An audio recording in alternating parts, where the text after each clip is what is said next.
नमस्ते प्यारे बच्चों, आप सबका एसी स्टार्टर में एक बार फिर से बहुत बहुत स्वागत है। आज मैं आपको लेसन नंबर जो फर्स्ट है साइंस का 7th क्लास का पादपों में पोषण वो करवाने जा रहा हूँ। सबसे पहले हम देख लेते हैं इस पाठ का नाम क्या है। पाठ का नाम है पादपों में पोषण। पादपों का मतलब है पेड़ पौधे, पोषण का मतलब होता है वो विधि जिसका प्रयोग करके जो सजीव होते हैं वो अपना भोजन बनाते हैं या भोजन ग्रहण करते हैं, उसे हम क्या कहते हैं, पोषण कहते हैं। देखो ये लिखा भी हुआ है, ध्यान से देखो। सजीवों द्वारा भोजन ग्रहण करने एवं इसके उपयोग की विधि को पोषण कहते हैं। और पोषण की वह विधि जिसमें जीव अपना भोजन स्वयं संश्लेषित कर लेते हैं, ठीक है, वह क्या कहलाता है, स्वपोषण कहलाती है। ठीक है, और जो पौधे ऐसा कर पा रहे हैं उन्हें स्वपोषी कहेंगे। क्या कहेंगे? स्वपोषी कहेंगे। क्लियर। और जिन जीवों के अंदर भोजन सृजन करने की क्षमता नहीं होती जबकि वो दूसरे पर निर्भर होते हैं, ठीक है, वो उन्हें विषमपोषी कहेंगे। समझ में आ गई?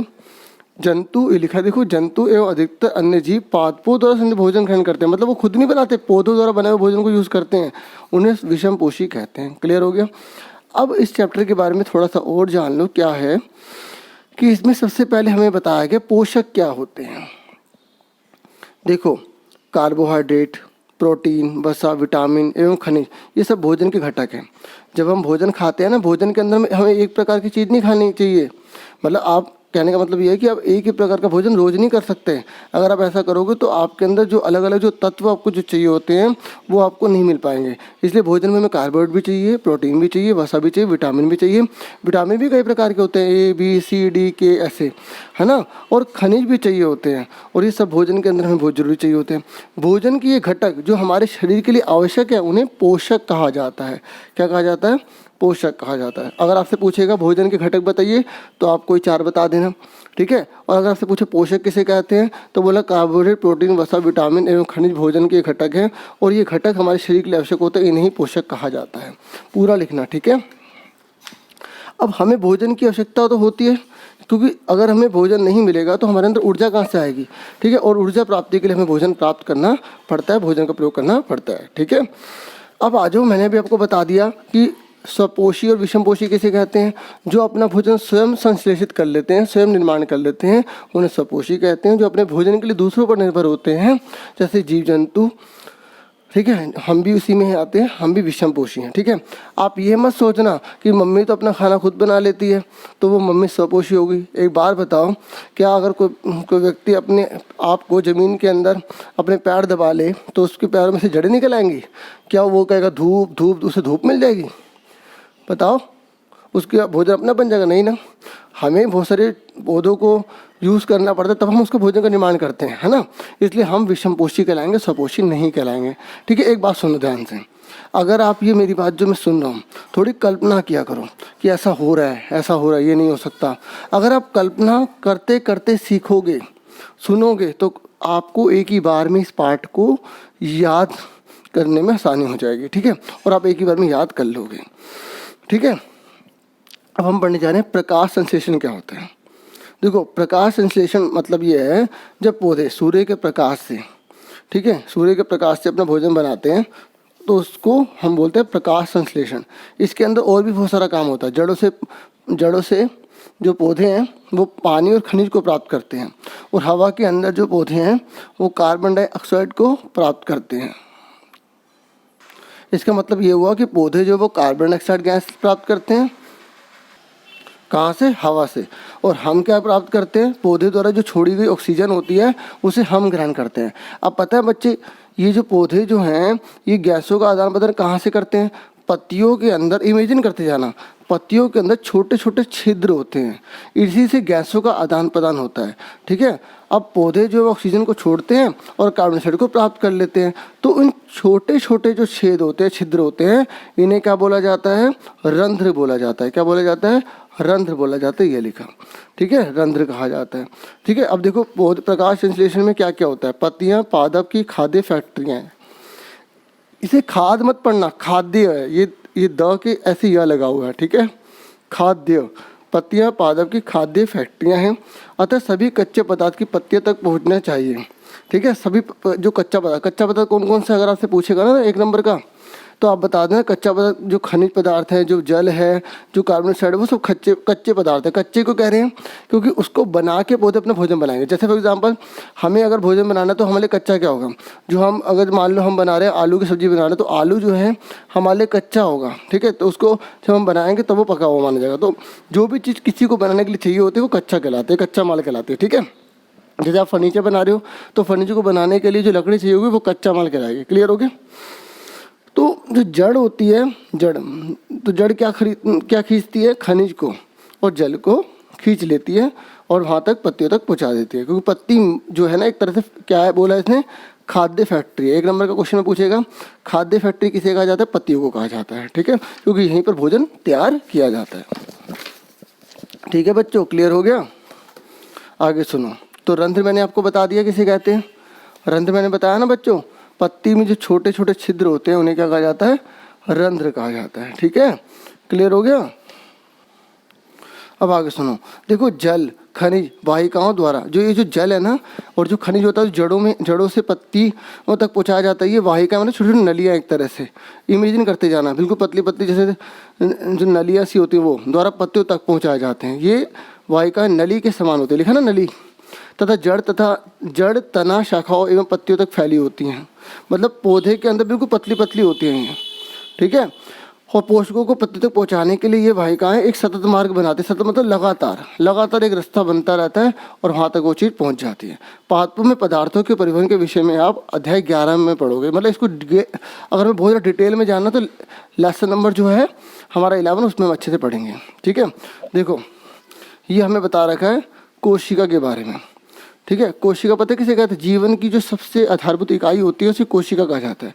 पहले कोशिकाएं होती हैं, उसके उत्तक बनते हैं, ठीक बोला मैंने। पहले कोशिका होती है, फिर उत्तक बनते हैं, उसके बाद फिर ऑर्गन बनते हैं, मतलब अंग बनते हैं, ठीक है। तो ये कोशिका जीवन की मूलभूत इकाई होती है। और इस कोशिका के अंदर केंद्रक पाया जाता है। क्या पाया जाता है, केंद्रक। और इस केंद्रक के चारों ओर जो घिरा हुआ है ना, इसे कोशिका द्रव्य कहेंगे, साइटोप्लाज्म कहेंगे। क्या कहेंगे, साइटोप्लाज्म कहेंगे। और ये जो है इसके आसपास की जो बाउंड्री है इसे सेल मेम्ब्रेन कहेंगे, कोशिका झिल्ली कहेंगे।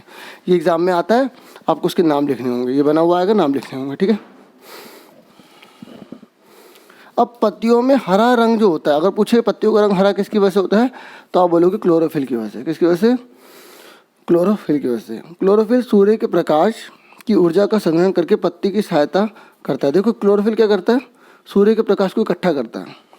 अगर आपसे पूछ ले पत्ती का रंग हरा किसकी वजह से होता है तो बोलोगे क्लोरोफिल की वजह से, ठीक है। जैसे हमारे खून का रंग लाल क्यों होता है, हीमोग्लोबिन की वजह से, ठीक है। इस ऊर्जा का उपयोग जल और कार्बन डाइऑक्साइड के खाद्य संश्लेषण के लिए होता है। ये जो सूर्य की ऊर्जा आ रही है ना, ये क्या करेगी, जल और कार्बन डाइऑक्साइड का संश्लेषण करेगी, क्योंकि खाद्य संश्लेषण सूर्य के प्रकाश की उपस्थिति में होता है। जैसे हमारे घर में जो सिलेंडर है उसमें जो गैस जो रिलीज होती है, फिर हम उसको आग में बदल देते हैं, आग लगाते हैं तो वो ऊर्जा निकलती है, गर्म करते हैं तो खाना पकता है ना। ऐसे सूर्य का प्रकाश मदद करता है क्या करने में, जल और कार्बन डाइऑक्साइड का संश्लेषण करने में, ठीक है। इसलिए इसे प्रकाश संश्लेषण कहते हैं, क्योंकि प्रकाश के द्वारा सब कुछ निर्मित किया गया है, इसलिए प्रकाश संश्लेषण नाम रखा गया है। अतः हमने देखा कि क्लोरोफिल, ठीक है। अगर आपको लिखने को आ जाए एग्जाम में कि प्रकाश संश्लेषण किसे कहते हैं तो आप क्या लिखोगे कि जब पौधों के द्वारा जो भोजन का निर्माण किया जाता है वो सूर्य के प्रकाश की उपस्थिति में होता है, ठीक है। इसमें जल और कार्बन डाइऑक्साइड का संश्लेषण किया जाता है, ठीक है। और हरे जो क्लोरोफिल होता है वो उस ऊर्जा का संग्रहण करता है, ठीक है। और इस प्रकार पूरा भोजन को तैयार किया जाता है, उसे क्या बोलते हैं, प्रकाश संश्लेषण कहते हैं। नहीं तो आप ये जो लिखा है इसी को लिख सकते हो। अतः हमने देखा कि क्लोरोफिल सूर्य का प्रकाश, कार्बन डाइऑक्साइड, जल, प्रकाश संश्लेषण के लिए आवश्यक है। अगर आपसे पूछे 1 नंबर में कि प्रकाश संश्लेषण के लिए क्या क्या जरूरी है तो आप क्या बताओगे, क्लोरोफिल, सूर्य का प्रकाश, कार्बन डाइऑक्साइड, जल, प्रकाश संश्लेषण के लिए आवश्यक है, ठीक है। ये 3-4 नाम बता देना। इस पृथ्वी पर यह एक अद्वितीय प्रक्रिया, मतलब एक तरह का यूनिक तरीका है, यूनिक। फिर पत्तियों द्वारा सौर ऊर्जा संग्रहित की जाती है। देखो पत्तियों द्वारा सूर्य की ऊर्जा को इकट्ठा किया जाता है तथा पादपों में खाद्य के रूप में से स्टोर कर लिया जाता है। अतः सभी जीवों के लिए सूर्य ऊर्जा का चरम स्रोत है। मतलब जितने भी सारे हम जो जीव है ना, हमें सौर ऊर्जा ही हमारे लिए काम कर रही है, क्योंकि अगर सौर ऊर्जा ना होती तो पौधे ना बनते, पौधे ना होते तो हम ना होते। ठीक है, क्या आप कल्पना कर सकते हैं, थोड़े फिर इमेजिन करो कि अगर प्रकाश संश्लेषण नहीं होगा तो क्या होगा, मैंने अभी आपको बता दिया। ठीक है, प्रकाश संश्लेषण ना होने की उपस्थिति में खाद्य नहीं बन पाएगा, भोजन नहीं बन पाएगा, अस्तित्व ही खत्म हो जाएगा। ठीक है, तो प्रकाश संश्लेषण की अनुपस्थिति में पृथ्वी पर जीवन असंभव है, पृथ्वी पर जीवन असंभव है। ठीक है, प्रकाश संश्लेषण के दौरान पत्ती की क्लोरोफिल युक्त कोशिकाएं सूर्य के प्रकाश की उपस्थिति में कार्बन डाइऑक्साइड तथा जल में कार्बन डाइऑक्साइड का संश्लेषण करती है। इस प्रक्रम को हम क्या बोलते हैं, प्रकाश संश्लेषण कहते हैं ना। तो इस पूरे प्रक्रम को लिखने को भी आ जाता है एग्जाम में। ये मोस्ट इम्पोर्टेंट 5 नंबर का क्वेश्चन आता है, बुक में भी क्वेश्चन दे रखा है। ठीक है, कि किस प्रकार से प्रकाश संश्लेषण होता है, पूरे प्रक्रम को समझाओ। तो कार्बन डाइऑक्साइड हुई, जल हुई, सूर्य का प्रकाश पड़ा, ठीक है, और क्लोरोफिल है, क्लोरोफिल ने सूर्य के प्रकाश को एब्जॉर्व किया, तो इसका संश्लेषण होने लग गया, और संश्लेषण हुआ तो क्या बन गया, कार्बोहाइड्रेट बन गया और ऑक्सीजन बन गया। क्या बन गई, कार्बन ऑक्सीजन, ऑक्सीजन बाहर निकल जाएगी, इसे हम यूज़ कर लेंगे, और कार्बोहाइड्रेट जो है पौधे अपने अंदर एनर्जी के रूप में यूज़ कर लेगा। ठीक है, इस प्रक्रिया में ऑक्सीजन बाहर निकल जाती है और कार्बोहाइड्रेट अंततः पत्तियों में मंड के रूप में इकट्ठी हो जाती है, मंड के रूप में। ठीक है, स्टार्च को मंड कहा जाता है, मंड के रूप में जो सारी कार्बोहाइड्रेट है वो इकट्ठी हो जाती है। ठीक है, पत्ती में स्टार्च की उपस्थिति प्रकाश संश्लेषण प्रक्रम का संपन्न होना दर्शाती है। अगर किसी पत्ती के अंदर स्टार्च है तो इसका मतलब उस पत्ती के अंदर प्रकाश संश्लेषण जो है पूरा हो। ठीक है, ये 5 नंबर का क्वेश्चन आगे ही आएगा, और आपको ये पूरा पिक्चर भी बनानी पड़ेगी। देखो सूर्य का प्रकाश किस प्रकार जा रहा है। ठीक है, कार्बन डाइऑक्साइड, ऑक्सीजन देखो बाहर निकल रही है, कार्बन डाइऑक्साइड अंदर जा रही है।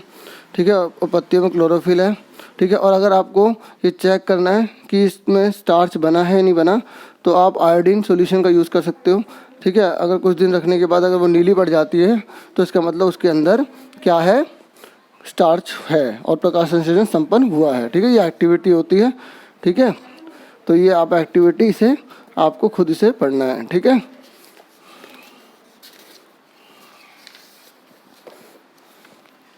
अब कह रहा है पादपों में कार्बोहाइड्रेट के अतिरिक्त अन्य खाद्यों का संश्लेषण। ये कह रहा है पौधों के अंदर कार्बोहाइड्रेट तो बनता है और भी अन्य खाद्य का संश्लेषण होता है। ठीक है, अभी आपने पढ़ा कि प्रकाश संश्लेषण प्रक्रम द्वारा पादपों यानी कि पौधों में कार्बोहाइड्रेट का संश्लेषण करते हैं। कार्बोहाइड्रेट कार्बन, हाइड्रोजन, ऑक्सीजन से बनते हैं। ये मोस्ट इम्पोर्टेंट क्वेश्चन है। ये जो कार्बोहाइड्रेट होता है इसके अंदर 3 चीज़ें होती है। देखो, कार्बन, कार्बो, हाइड्रो, हाइड्रोजन, ठीक है, और ऑक्सीजन। ठीक है, इसका उपयोग खाद्य के अन्य घटकों के संश्लेषण में होता है, फिर इसका प्रयोग अन्य चीज़ों को बनाने में होता है। परंतु प्रोटीन नाइट्रोजनी पदार्थ है। देखो, प्रोटीन जो है नाइट्रोजनी पदार्थ है, जिसमें कार्बन, ऑक्सीजन और हाइड्रोजन के अतिरिक्त नाइट्रोजन भी होता है। ये जो प्रोटीन है ना, इसे नाइट्रोजनी कहा जाता है, क्योंकि इसके अंदर कार्बन भी है, ऑक्सीजन भी है, हाइड्रोजन के अलावा एक और भी चीज़ है नाइट्रोजन, इसलिए प्रोटीन को नाइट्रोजनी कहते हैं। एग्जाम में क्वेश्चन आता है कि प्रोटीन को नाइट्रोजनी क्यों कहते हैं, तो आप बता देना ये इसलिए कहा जाता है। पादपों को नाइट्रोजन कहाँ से मिलती है, फिर नाइट्रोजन कहाँ से मिलती है, याद कीजिए, वायु में नाइट्रोजन गैसीय अवस्था में होती है। हवा के अंदर नाइट्रोजन पाई जाती है, 78% होती है नाइट्रोजन, 21% ऑक्सीजन होती है, बाकी अन्य गैसें हो गई, है ना। तो हवा के अंदर जो नाइट्रोजन है, परंतु ठीक है, यहाँ तक क्लियर हो गया।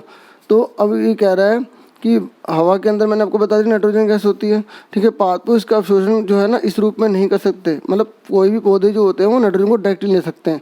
तो मिट्टी में कुछ विशेष जीवाणु होते हैं जो गैसीय नाइट्रोजन को उपयोगी यौगिकों में बदल देते हैं, मतलब जो नाइट्रोजन होता है उसको कंपाउंड में बदल दिया जाता है, और फिर उसको मिट्टी के अंदर वो मिल जाते हैं, फिर पौधे उनको ले लेते हैं जल या खनिज के साथ। ठीक है, ये लिखा जल के साथ, ये विलेय पदार्थ पादपों द्वारा जल के साथ अवशोषित कर लिए जाते हैं। ठीक है, और आपने देखा है कि किसान अपने खेतों में उर्वरक और खाद डालते हैं। ठीक है, और जिसमें नाइट्रोजनी पदार्थों की प्रचुरता होती है, नाइट्रोजन बहुत जरूरी है। इसी प्रकार अन्य संगठनों के साथ पादपों की नाइट्रोजन की मांग की आपूर्ति हो जाती है। इसके पश्चात पादप खाद्य के रूप में अन्य संगठकों जैसे प्रोटीन एवं वसा का संश्लेषण करता है। समझ में आ गया, इस प्रकार कार्बोहाइड्रेट का समझ में आ गया, प्रोटीन और वसा भी इस प्रकार पौधे बनाते हैं। प्रोटीन में क्या खास बात होती है, नाइट्रोजन होता है। अब एक बात और सुन लो, मैंने अभी आपको बताया कि जो नाइट्रोजन होती है उसको पूरा डायरेक्ट नहीं ले सकते, तो उसके लिए विशेष प्रकार के जीवाणु होते हैं, जैसे राइजोबियम। कौन सा, राइजोबियम। ये मोस्ट इम्पोर्टेंट क्वेश्चन है, आपसे पूछेगा। राइजोबियम जो होता है वो क्या करता है, नाइट्रोजन को नाइट्रेट और नाइट्रस में बदल देता है, मतलब कंपाउंड में बदल देता है। फिर उसके बाद पौधे उसको प्राप्त कर लेते हैं पानी में घुलकर, और इस प्रकार पौधे जो है प्रोटीन, वसा आदि का संश्लेषण कर देते हैं। ठीक है, तो मैंने यहाँ तक आपको क्लियर कर दिया है। अब बाकी का जो पार्ट है मैं आपको नेक्स्ट वीडियो में बताऊँगा। ठीक है, और आज के लिए इतना बहुत है। उम्मीद करूँगा जहाँ तक पढ़ा आपको समझ में आया होगा, और यहाँ तक कि आप सारे क्वेश्चन, सारे नोट्स बना लेना क्वेश्चन के साथ, ठीक है। जो जो क्वेश्चन मैंने बोले उसके आंसर लिखना, ठीक है। और आज के लिए इतना बहुत है। Thank you for watching.